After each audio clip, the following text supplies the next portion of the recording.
masked, wielding machetes and looting cigarettes in a co-op in West Yorkshire. This is what retailers say they're up against, stealing to order with criminal gangs reaping the rewards. You know, it can be anything they can use to get as many products into their bags or baskets or clothing as possible.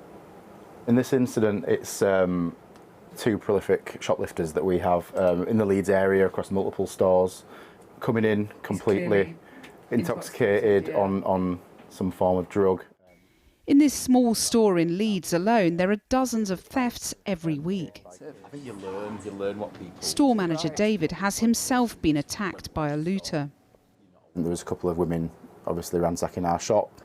As I was stood by the door and she was leaving with her multiple bags of items, she's dropped one of the bags, lunged at me and scratched my scalp down to my forehead and really dug her nails in, creating some large cuts across my face. Co-op has taken extraordinary measures, fortifying kiosks, locking items in boxes, limiting the amount of goods on display. And some shop staff are trained to restrain suspected shoplifters. But they have to release almost half of those detained when the police fail to turn up. So my colleague in the store in London on a number of occasions is ringing in because 3 masked men armed are coming in, breaching the kiosk and stealing vapes, alcohol, etc.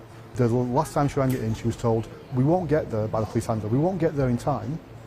So the next time, can you ring this on 101? 101 is the non-emergency line. This terrifying incident took place at another co-op store last year. Co-op says that closer working with police as part of the government's new retail crime action plan is making a difference. But boss Paul Gerard says there's still some way to go.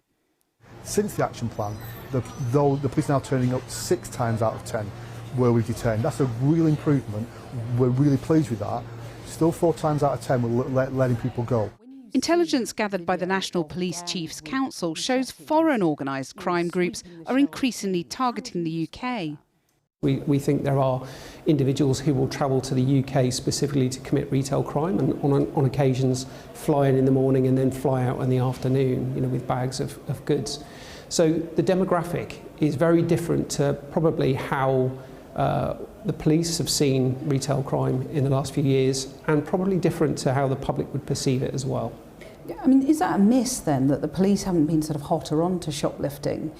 Because actually it's linked into so many other more serious crimes. Yeah, I think it's a difficult one because the police have a finite amount of resources. They have to focus on the highest threat, harm and risk that would cause the public. So, but it's absolutely clear that people are seeing the UK as potentially a bit of a soft target.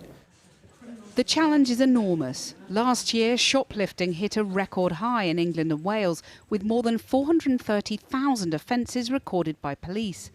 And each year, Co-op loses £70 million to shoplifting, despite spending £40 million on security measures, including this centre run by Mighty. This is Mighty Security Operations Centre. The store is being monitored for your safety and security. From here, staff have eyes on up to 2,400 stores across the UK. As well as responding to live incidents, they look for patterns of behaviour and pass intelligence on to police. When the shoplifter has gone, he's gone to the fridge, lifted the wine. The colleagues have pressed their incident support button. We're able to link into the cameras and then we can intervene by calling police. We can accelerate that whole process by doing a live announcement into the store to say, this is the time, this is the date, we know you're wearing X, Y and Z, can you please stand off, police are on their way. The Conservatives say they'll recruit 8,000 more police officers and toughen sentences for those who assault retail workers. Labour's manifesto pledged more officers to tackle shoplifting gangs by ensuring police investigate even if less than £200 has been stolen. Jason Taus leads Mighty's security operation.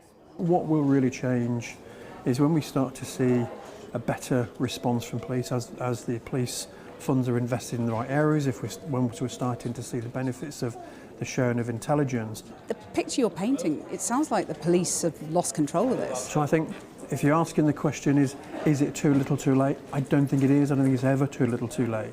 Could we have made some of these interventions quicker? I was definitely calling for more intervention. And if this is the Wild West, staff are on the front line. Assaulting a shop worker was due to become a separate criminal offence in England and Wales, but the election was called before it could become law. Retailers are now waiting for the new government to act.